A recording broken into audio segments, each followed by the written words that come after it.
Hey there.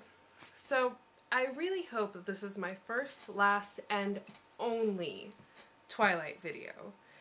First of all, because I am aware of the fact that even negative commentary further perpetuates this, like, Twilight mania and fever. And second of all, because for what it is, Twilight is what it is, and I'm not totally opposed to that. What I would like to say, though, is that as a vampire story, it fails completely. As a monster story, it fails completely. And that's because... Actually, no, let me backtrack. Before I go into the whole Twilight thing, I would like to make a kind of subtle distinction between a monster story and a crazy weird animal story. Because in my opinion, a monster is human. It doesn't matter really what it looks like, but it's gotta have like this humanity about it. It's gotta have a certain sentience. So we can argue all day long about what sentient means and everything else, but it's gotta have that kind of human spark. Or if nothing else, people have to project that human spark onto it. A crazy weird monster, no matter how mutated, freaky, scary, giant, stronger than any other animal out there, is still a crazy weird animal. And that's crazy freak of nature does not a monster make in my book. And I make that distinction because as much fun as a giant chameleon emu would be, it's not a monster movie. It's not a monster book. The beauty, the wonderfulness of a good monster story is this idea that you can explore humanity through the monstrous. It's how you can see, it's the reflection of the darkest parts of what make us human. And it's a celebration of humanity, and it's scary, and it's wonderful, and it makes for an amazing, deep, beautiful story. Sometimes I suck, but that's what a monster book, that's what a vampire book does at its best. And I love vampire stories, I really do. All my heart and soul, you know? So now back to Twilight. Twilight is not a vampire novel. It's not the Twilight Saga is not a vampire series in that sense. It's a teeny bopper book where some of the characters happen to have fangs. It doesn't explore humanity through the monsters. Like, the best example I can think of like the exploring humanity through the monstrous blah blah blah blah blah is if you look at Disney. And I'm not a huge fan of Disney or anything like that, but in the opening number of The Hunchback of Notre Dame, they ask the question, who is the monster and who is the man? And that's the exact same question you get in Frankenstein, the Wolf Man,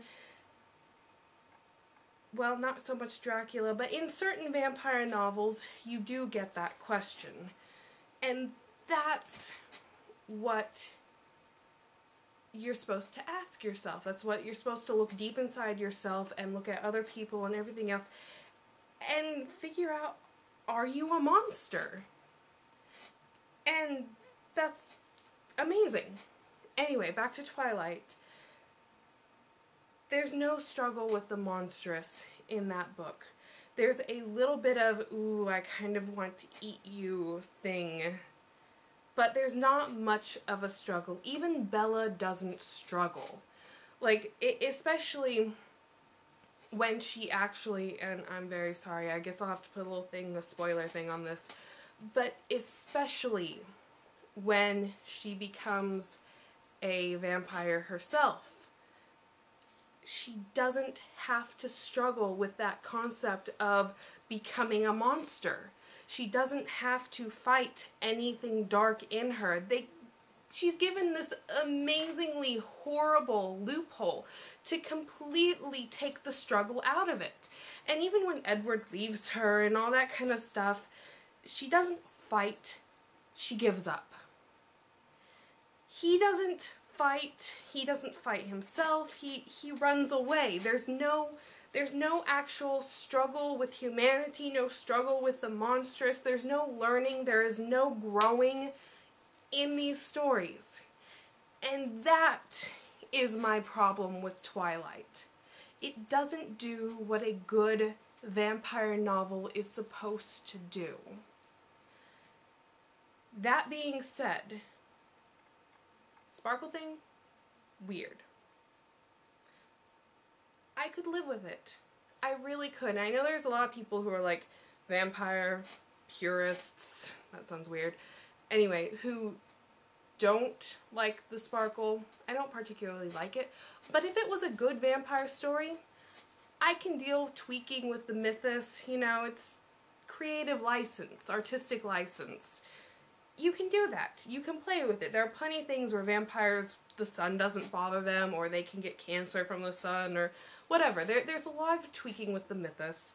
And I actually like what she does with the werewolves, especially when there's the distinction between these aren't true werewolves and talking about a little bit about the werewolves in England. There's a lot of background information that I think, although it messes with your kind of classical vampire and werewolf thing, it's not really bad. It's kind of sad in a way that she's got some nice juicy ideas backing up an overall lifeless story. And so for all the naysayers when it comes to the sparkly, that's not the real problem with the stories. The other thing I would like to say is to reiterate my point that for what it is, a teeny bopper romance-ish novel, it is what it is. And, you know, every girl wants that pretty untouchable guy that she never got, and our Miss Bella gets hers. Rock on. I understand the whole losing yourself in that kind of story.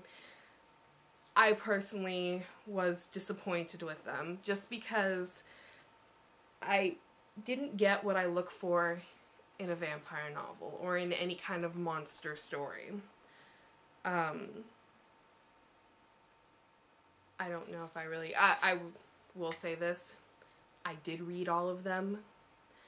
I actually, just for the action and stuff, enjoyed like the last one the most. And I know some people are like, oh, she lost her way, blah, blah, blah. And some people love it too, so it doesn't really matter. So my opinions actually come from having read the stories at least. They were a quick read, and once I start a series, I've got to finish it. So I did. And I haven't seen the second movie just because I really didn't like the first movie very much. And I figure I know what's going to happen. There's no real reason to subject myself to the movie. Then again, there are some pretty boys in it, and I can enjoy that. But I haven't yet. I might rent it. I think that's about all I have to say. And this might have run a little over time. If people want to discuss it, I would love that. So, yeah. See y'all later.